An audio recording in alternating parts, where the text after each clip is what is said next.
meeting new people is a kind of experience that not all can deal with, but it can be overwhelming. There are people who are not into going out and all, but there is some kind of significant importance of meeting new people. How has that changed your perspective? Like the whole, you have so many other things also going on, like workshop related to menstrual. So how these communities have shaped you in a different way, and meeting new people have shaped you? Okay, so the thing is, I don't believe that you have to meet new people or anything, because not everybody is capable of dealing with meeting new people. That's like why you I'm said. asking. Yeah, and I have that certain period of time as well when I don't want to meet anybody.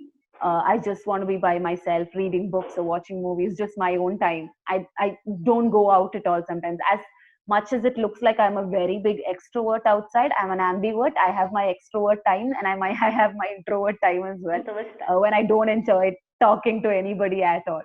But the point is, when you meet new people, you get to learn a lot of new things. You get exposed to a lot of new areas of expertise which you have never seen before, which you've never heard about before. You come to learn about. So for me as a person, I feel like when I meet new people, right, I'm able to learn so much from them, also deliver a lot to them. For example, if I meet a new artist, I'm able to tell them that there is a platform where they can showcase what they want to do because of what I know or the experience that I have. And I'm able to give them something in return as well. When I'm also at a place where I can enjoy their entertainment or I can make use of their beauty or their art. So I can have that plus give them a new exposure or a new platform. So there's a lot of things like that I come up with. Also, there's a lot of new things that you learn, a lot of new experiences you learn, a lot of new organizations that you learn about, a lot of new opportunities that you gain by just meeting new people. I think it's a beautiful thing to be able to talk to new people, and that's not easy either. I myself have a lot of trouble doing that. But when you go for events like this, when you conduct events like this, it becomes a little more easier because you have to be the host. You're the one bringing them in. You're the one who has to talk to them. So that point of time, it becomes a little more easy for you to deal with things like that. Yeah, yeah. And definitely, working for the Red Cycle has also helped me meet a lot of amazing people and understand different perspectives. So you start learning that not everybody thinks like you and not everybody should think like you either. So I've learned so many different perspectives. I remember when when I went to watch one of my first sessions in Red Cycle, I was not the same person that I am today, because that is the day that I learned so many things about the things surrounding menstruation, how there is so many different aspects to it, like the social aspect, there's environmental aspects, there's even political aspects that we hardly discuss about. So I met people who were talking about all of that. I learned so many new things from them.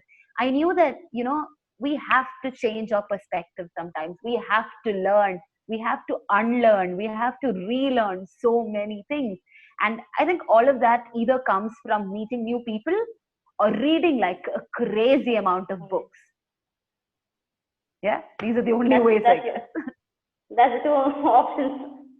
Yeah. So in Red Cycle, so you told there are a lot of things you learned. So is there anything that you can say to us? Any one thing that something? Oh yeah, definitely. Yeah, sure. At that point of time, I knew that sanitary pads were made of plastic, but I had no clue about the amount of damage that it could make to the world. About how many we were using per day. If you're using around 2 to 3 pads, and for 7 days, 7 into 3, the amount of pads that we're using per month, and there are millions of women in the world. So when everybody uses that many pads, we have absolutely no place to dispose them. How do we dispose them? Okay, when you check into each and every method of disposal, every method of disposal is wrong for the environment. If you burn it, it's bad. If you flush it, it's terrible. Um, if you put it under soil, it's bad. It's not biodegradable. You can't do anything with it. You just can't do anything with it. So that's when I learned that there are other methods as well. There are sustainable products as well that you could use if you wanted to. And that was a new world for me. And then eventually, when I started doing more sessions, when I started learning more about things, when I started listening to more speakers, I realized that the complete definition of how we say that you become a woman when you get your period, that is wrong. The definition of a period, when we say that it is an indication that you can be a mother, that is wrong. All these things are bullshit. They're very, very wrong. They're very wrong definitions. When you say that only women get period, that is also wrong. That is wrong. Yeah. So all these things are new learnings for me. And I make sure, I make it my motto to teach this to every person that I meet as well. That's wonderful. Because I think even I didn't think of, even though we know it's pad is a plastic thing, we don't think environmental aspect of the issue. Yes. That's something less discussed. So not just environmental aspect, even with respect to our own body, itches are very normal when you're wearing pads, and you're so used to the itching that you're just like, this is normal. If you're using a pad, that will come normally to you, but that's not okay. It's actually not okay. We have normalized so many wrong things that we don't know what are the right things. Yes, exactly. So menstrual is something that is associated with social stigma also. Yes. So is there something new kind of stigma you discovered because of this red cycle? No, I already knew about the kind of stigmas that were going around because I had a lot of friends who had those issues inside their houses.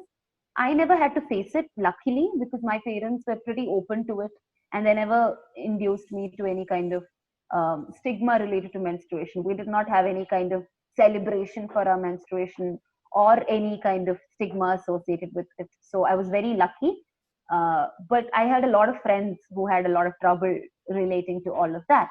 And after I came into Red Cycle, I came to know this one story which made my mind like just completely blow. Where this girl who was having her period, she was staying with her grandparents. All right, so she was having her period, and she really wanted to eat something. She wanted to buy Maggie or so. So she asked her grandmother if she could go to the shop and buy Maggie. And her grandmother did not allow her in the beginning. Okay, but then she's like, she really wants to eat Maggie. So she finally goes out, she buys the Maggie, she comes. And then later on, her grandpa also had to go to the same shop to buy something. And her grandma does not allow her grandpa to go to the shop. Ask me why. Why? Because her grandma thinks, because this daughter has gone there with her period, paid the shopkeeper with her hands when she is on her period. So if the grandpa goes there, he has to pay money to the same shopkeeper who has already come in touch with his granddaughter who had her period. So basically, she is impure and she transferred her impurity to the shopkeeper, and the shopkeeper is going to transfer back the impurity to the grandfather, which the grandmother cannot take. And I was like, that is some deep shit. I can't. Yeah, true. That went into another way only. I know. But then that must be totally normal for these people. For people who think that way, that is not totally normal. Yeah. I think it is very difficult to make the older generation to accept this, because if I go and talk to my I have my grandmother. She has a certain set of beliefs. I don't think she will change, but she won't. She'll never condemn me for doing something. There are people like that also. She has that belief. A good thing, I respect her. She respects true. your. I also don't tell her don't do this or do this. I respect her belief and she respects my belief, and which is, I think, a privilege. Definitely a privilege. Not everybody has that. Not everybody has that. Yeah. So, are you people doing any campaigns related to Red Cycle now? Because this is pandemic time, so you. Yeah, right now we're running 2 campaigns in Red Cycle. One of them is called Utri of Kerala Unite. Okay, as in all the we're talking about the different aspects of menstruation under it. The second one is called Apna Time Aayega. Under Apna Time Aayega, we are we are addressing the problems of the menstruators in this place called Bhid in Rajasthan. So about Bagariyas, there's a community of people called Bagariyas, and we are addressing all of their problems. Okay, so not just I don't think we're addressing Bhid in itself. We're just Kotri and Bhid. So yeah, issues in Rajasthan, we're addressing their issues. They don't even have basic facilities to water, and their labor laws are terrible. So we're addressing all of those issues and how much problems the menstruators are having there. That is via Apna Time Aayega campaign, and the other campaign is UTRI of Kerala Unite. So under both of them, we are addressing a lot of different issues and we're educating people. So those are the two campaigns that are being run right now. 2 years back, we ran this campaign called Arthavayanam, through which we went on a tour from Kasaragod till Trivandrum. Each day we were taking sessions in different schools and colleges and different areas and public spaces, etc. So that was a really amazing campaign as well. That's that's a great job, I think, because educating people is a wonderful thing. I've seen people not knowing things and doing things because they don't know. And even I am growing like that only, because we see stuff online and all, then we learn new things. So only when you're exposed to it will you know. Today I was watching something, and then I saw a lengthy post on menstrual cups. So I think nowadays people are actually talking about using menstrual cups, and biodegradable pads are available. A lot of companies are offering that kind of campaigns are happening. So we discuss among our friends what new options are, because I get exposed to some other content, and my friends get exposed to other content. We come together and discuss what are the good options and all. I think today is a good day about menstrual stigma. Definitely. I think that it is beautiful that you have those conversations among your friends. We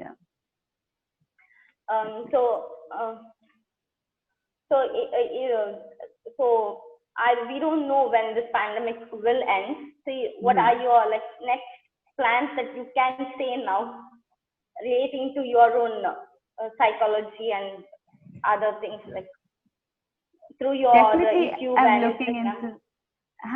I'm definitely looking into practicing after I finished my PG. Let me see. But more than practicing, I am interested in doing my exams and starting to teach. So I would really like to write my NET exam and then possibly maybe pass and start teaching wherever it is possible. So that is something that I'm really looking forward to. Plus educating as many people as I can and getting rid of this terrible stigma and taboo related to mental health, on how people think that it's madness towards idiot, how all of these words are used, and how people are just so scared of going to a psychologist or a counselor, because you think that only if you have a very serious mental disorder are you supposed to go to them, or if you go to them, people are going to look at you differently or see you differently or call you terrible things. And I don't think all of that's okay. We really need to learn more from that and move on. So I think there's a lot of aspects such as that I want to work on and make sure that it doesn't exist anymore in a future time period, at least, and it becomes normalized. Therapy is normalized. So yeah, those are a few things that I'm looking forward to. I'm also looking forward to conduct more workshops, more events, more programs where educating more is possible, and definitely learning more, gaining more knowledge as well. Yeah, these are the things that I'm looking forward to, I would say. I think people who have been following you are also looking forward. And also, like you told, the therapy, which we don't go to therapy because there is certain stigma around it. So it is also not affordable. Therapy is not affordable. I don't think I would never say that we want therapy for free, because there is such a effort that goes behind what the therapist does. Okay. So what do you think will help it to make affordable? Because people don't go for it because of that reason also, right? Yes, definitely. Very good question, because a lot of people have been asking the same. And I only have one thing to say. Why do you think therapy is not affordable? What is the reason why therapy is not affordable? It's because there are very few people working in the field, right? There's very few people working in, yeah, well, that is one. Second thing is there's very few people seeking therapy. When the number of people are low, the therapists can't make any money. They need to live their lives as well, right? So it is very important for us to make sure that there should be more people coming into the field, working in the field. There are a lot of people graduating from psychology but not working in the field. Some people they learn psychology only because they're fascinated by the subject and nothing else. They don't want to work in the field. And most of the time it happens so that a lot of women study psychology and then they get married and choose not to work in the field at all because they've learned it just like that, just because they wanted a degree, not because they wanted to work in the field or anything.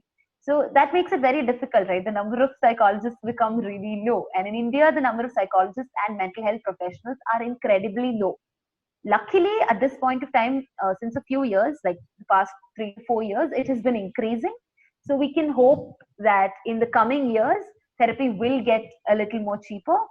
But if you look into the right places, if you look for the right places, there are places that offer therapy for a cheaper rate.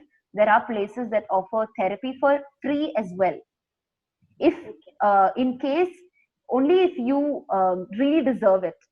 If you can't pay for it at all, there are places that provide therapy for free. There are places that provide therapy for a very cheaper rate as well. As cheap as 300 to 400 rupees 40 minutes for 40 minutes of for an hour. I think that is a very low price compared to a lot of other people who offer it. Yeah, there are therapies offered by people for 1,000 to 1,200 rupees per hour, as well as 300 to 400 rupees per hour. And cheap, I mean, free is also available. Free counseling, I think counseling is also available like that. But you always need to look for a good person. You need to look for the right therapist for you, and it can only be found through trial and error method. I'm very sorry, but it is like that. You either get it through friends who have gone to them, or people who have found good therapists already, or you find somebody on your own by meeting them, by talking to them, seeing if they fit you well, if they understand you well, if they can talk to you well, like that. Finding the right therapist is very important. Yeah, important. Yeah, I saw your story yesterday, I think, about it. Finding the right therapist. Yes. So since you told, like, people are coming less to study psychology or whatever, the whole courses, set of courses. So people have now got the results of +2 and the 10th and all. So what do you think you have to tell them so that they will come, they will make a choice here? There's a lot of people who want to study psychology, trust me, because they're fascinated by it, kids especially. But there's a lot of stigma surrounding in the elder generation. They think that if you study psychology, you are going to get mad. That's one of the myths that I've heard a lot of people say. So a lot of kids text me saying, I want to study psychology, but my parents are not allowing me. They're saying, psychology, they say things like that. Padikanda, don't do that field, study that field. You will have to meet a lot of people and you will also turn into one of them. Or they have a lot of there's a lot of stigma and taboo attached with studying the subject in itself, right? So you need to break free from all of that. You need to educate your parents. You need to educate the people around you who are demotivating you on what the subject really is, on how important it is. For example, right now we're going through a very tough time. Who do you think has a lot of job to do now? It is. Who do you think of mental health? Mental health professionals are absolutely not free at this point of time, because they're meeting so many new people. Apparently, according to statistics, around 78% of people in the world are suffering from depression and anxiety due to the lockdown. That is not a small number. That is not a small number. So you can imagine the amount of people who need counseling, therapy, or any kind of help from a mental health professional. And even when the lockdown ends, or even when we are out of a pandemic situation, so many people will need and require help to get back into their normal lives, to get back into coping with their lives. And who do you think can help them? Mental health professionals.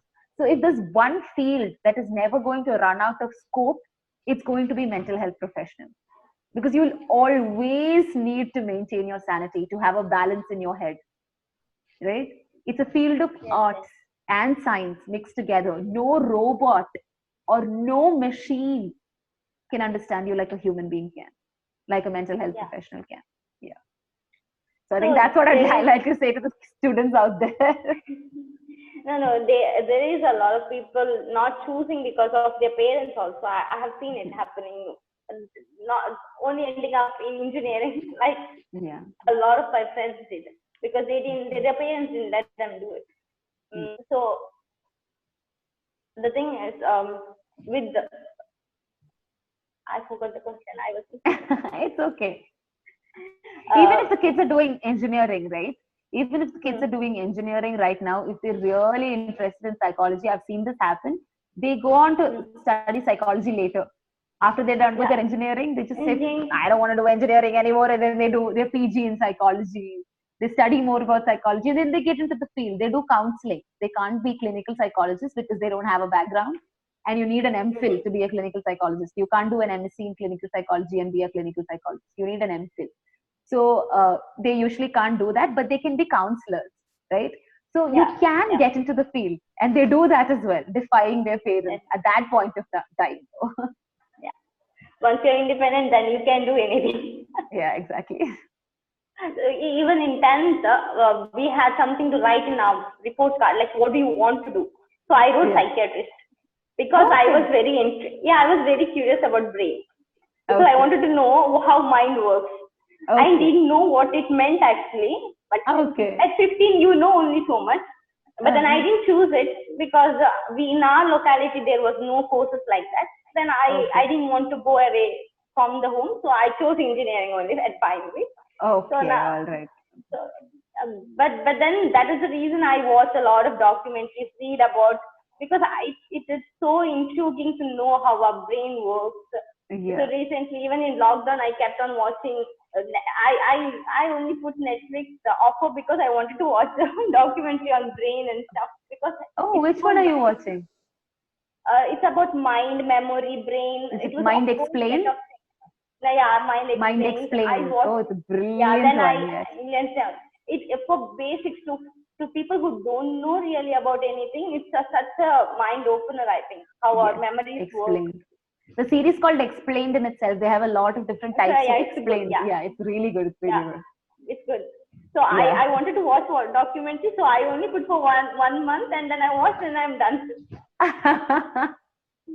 Because you don't get to watch such good documentaries everywhere else. So Yes. that is such a mind opener. Uh, so let's wind up now, because yeah. So Definitely. it's it's been long conversation. Thank you for doing this Thank you. with us, because you know how precious your time is, and how much Thank you you so put much in for for. inviting me. Yeah. So it's been pleasure. So is there something that you want to tell our viewers about psychology, or anything else that you would like to convey to our audience? There's nothing really much. I think we've spoken a lot already about a lot of things, especially about me and about psychology as well. I just like to say that whatever you're going through right now, just know that there's a way out of it. Just believe that there is a way out of it, and there's always something that you can look forward to. um, Talk to people, find a way out. Like, you'll know what to do inside deep in your heart, but just find that, that silver lining behind the clouds, behind the dark clouds, and you can find it no matter what you are going through. So just know that there are people around you. There are people like me. There are people like Isha. There's people like everywhere out there who can be there for you. And always, always know that there is something to look forward to. And whatever you need help in, just seek for help. Help will not come to you just like that. You need to seek for help. If you look out for something, only then will it come to you. That's how the law of attraction works. So I really, really hope pray and wish all of you all the very, very, very best. And thank you so much for giving me this opportunity. I really hope that all of you can make the best out of this pandemic situation, as as difficult as it may be, I hope we all emerge stronger from this.